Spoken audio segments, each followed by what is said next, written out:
আমি যখন এই পাতুরিটা বানাচ্ছিলাম আমার আশেপাশে যত ভাবিগুলো ছিল তারা কিন্তু এই স্মেল শুনে সবাই আমার বাসায় এসে হাজির। এই পাতুরিটা বানিয়েছিলাম মাত্র 1 পিস ইলিশ মাছ দিয়ে। ছোট্ট একটা পিস ছিল, ওই মাছটা দিয়ে বানানোর পরে এই পাতুরি আর খাওয়ার পরে এত বেশি প্রশংসা হয়েছে আর এত সুন্দর স্মেল হয়েছে, না বলে আর পারলামই না। চলেন রেসিপি শেয়ার করি। আসসালামু আলাইকুম, সবাই কেমন আছেন? আলহামদুলিল্লাহ আমিও ভালো আছি, আশা করি আপনারা ভালো আছেন। আমি কিন্তু সামান্য এক টুকরা ছোট্ট একটা ইলিশ মাছের পিস নিয়েছি, এখানে আদা রসুন আর হচ্ছে পেঁয়াজ কুচি নিয়েছি আর কয়েক পিস লাউ পাতা নিয়েছি। এই পাতুরিটা জাস্ট ওয়াও, একবার যদি এভাবে খান তাহলে বুঝবেন যে এটা কত মজা লাগে। আশা করি ভিডিও ভালো লাগবে, ভালো লাগলে কিন্তু শেয়ার করে দিবেন আর কে কোথা থেকে দেখছেন অবশ্যই জানাবেন। তো পেঁয়াজ রসুন আর আদাটা আমি একদম ভালোভাবে বেটে নিব।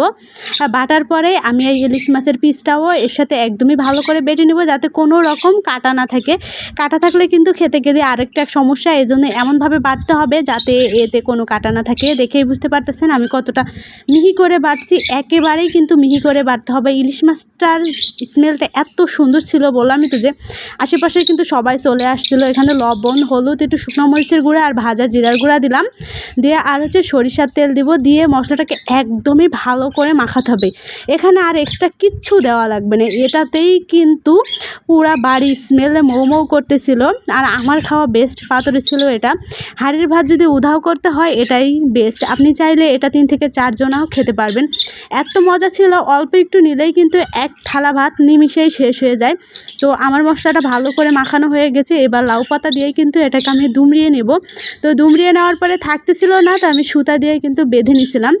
আপনারা চাইলে এটা কোনোভাবে বেঁধে নিতে পারেন বা টুথপিক দিয়েও এটা লাগিয়ে নিতে পারেন। এখানে আমি সরিষার তেল দিয়েছি পর্যাপ্ত পরিমাণে, একদমই লো আছে। এটা 5 থেকে 6 মিনিট আমি জাস্ট রান্না করে নেব। যখন রান্না করতেছিলাম বললামই তো যে আশেপাশের লোকজন আর বাসায় থাকছিল না, এত সুন্দর স্মেল ছিল। আর আমি তো বললামই যে এটা আমার খাওয়া বেস্ট একটা পাতুরি ছিল। সামান্য অল্প একটু মাছ দিয়েও কিন্তু তৃপ্তি করে ভাত খাওয়া যায়। আর ইলিশ মাছ সবার এমনিতে অনেক বেশি পছন্দ, আর সেটা যদি লাউ পাতা দিয়ে পাতুরি করা হয় তাহলে এমনিতেই হাঁড়ির ভাত উধাও হয়ে যায়। চোখ বন্ধ করে আপনি চাইলে এটা দিয়ে 1 থেকে 2 থালা ভাত খেয়ে নিতে পারবেন। আমার বাসায় সবাই কিন্তু অনেক বেশি পছন্দ করছে, বিশেষ করে আমার তো খুব ভালো লেগেছে।